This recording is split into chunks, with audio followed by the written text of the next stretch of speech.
We're here today with Sparky Anderson, manager of the Detroit Tigers, and Sparky, it's truly an honor to interview you, and thanks for being with us this afternoon. Oh, thank you. It's my pleasure. Now, this is both of our first trip to this new stadium. What are your opinions of it? I love it. I really think it's nice. It's a beautiful stadium. I love that building you have in right field behind it. You know, that I think gives it a tremendous mystique.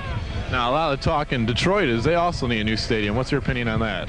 Well, I know we need a new stadium, but I don't know what they're waiting around for. I think they're waiting for all the politicians to get done talking. Now, many people know you as the manager for the Reds in the 70s and, of course, Tigers in the 80s and 90s. Tell us a little bit from where you went from. In 59, you played for Philadelphia, and from there, how you ended up in Cincinnati in 70.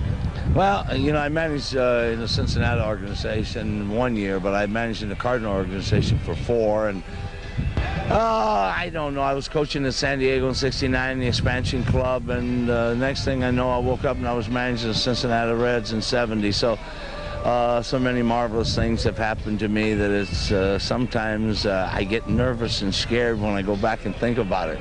Were you surprised at all at the instant success you got winning the division in 1970? No, I wasn't surprised that we'd win. I told my coaches, I said, you know, I really believe that we can win this by 10. And we won it by 14. I just really felt that we had young players that were just ready to start coming. If we would just help them along a little bit and give them some confidence, I felt that we could really move and go. And we were very fortunate. We hit on 3. We hit on Hal McRae, we hit on Bernie Carbo, and we hit on Don Gullet, a young 19-year-old pitcher. And all 3 of them just contributed so much to our ball club. And McRae and Carbo both hit over 300. And, of course, Gullet came along, and he was our big ace. And when you look back at the years in Cincinnati, what would be the best memory from back then as maybe the greatest moment for you with the Reds? My greatest moment for the Reds was 1972 against Pittsburgh in the 5th game of the playoffs. We're losing 3-2 in the 9th, and we're going to be eliminated, and that's it, and not go to the World Series. And Bench hit a home run to lead off the 9th and tied it, and we won the ball game on a wild pitch in the 9th inning. And I would say Bench's home run has always remained my greatest thrill. Then in 1979, you ended up in Detroit, and it seemed like the Motor Town almost instantly fell in love with Sparky Anderson. And after 5 years, you had yourself a world championship. Did you kind of feel like success would follow you anywhere? I don't know. I was lucky. When I went there, they asked me how long it would take before we have a world championship. I said 5 years. I had a 5-year contract, and I thought to myself, I might as well say 5 years, because if I don't do it, I'll be gone anyway. And it was funny. It was just one of those lucky things that you make a statement and it hit. And so from then on, it seemed like people believed me. They've asked me now. I said, I don't know. Would you consider that probably the greatest moment in Detroit, that world championship right there? Yeah, that was something to be able to do that. And we did it in a relatively short time, because when I went there, we were 6th place club, and we moved ahead slowly, and then we started clicking. About 82, we really started coming into our own, and we worked our way to 83, winning 93 games, and then, of course, in 1984, we won 104 games. Okay, now you've had 7 divisional wins, 5 pennants, 3 world championships, and you're going to be very close to 2,000 wins by the end of the season, or if you don't already have it.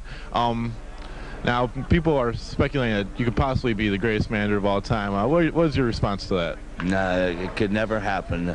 There's only one man that will be the greatest manager in the history of all times, and that's John McGraw. You know, to me, John McGraw is a man that, when you think of a man that won 2,840 games, it's just totally unheard of. That could never happen to me, because I can't manage that long. I always regarded John McGraw as the greatest. Johnny Bench always gave me the nickname John McGraw.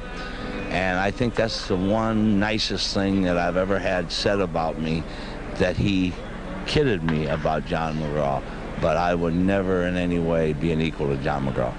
What do you see in the near future for Sparky Anderson here? I hope that my health stays good, and I hope I am able to manage till I'm 65. I'd like to manage till I'm 65 years old. If I can do that, that'll be this year and 7 more after that. That'd give me 8 more years counting this year. I would really feel then that I had been totally blessed. I've already been blessed, and I have nothing that I would ever look back on now in my career that I would be disappointed with, but I would be an extra special blessed person if I could manage that many more years, because I think then I will have accomplished everything and anything I ever dreamed of. Well, we appreciate you being with us, Sparky, and best of luck the rest of the season. My pleasure. Enjoyed it. Thank you. Nice meeting you.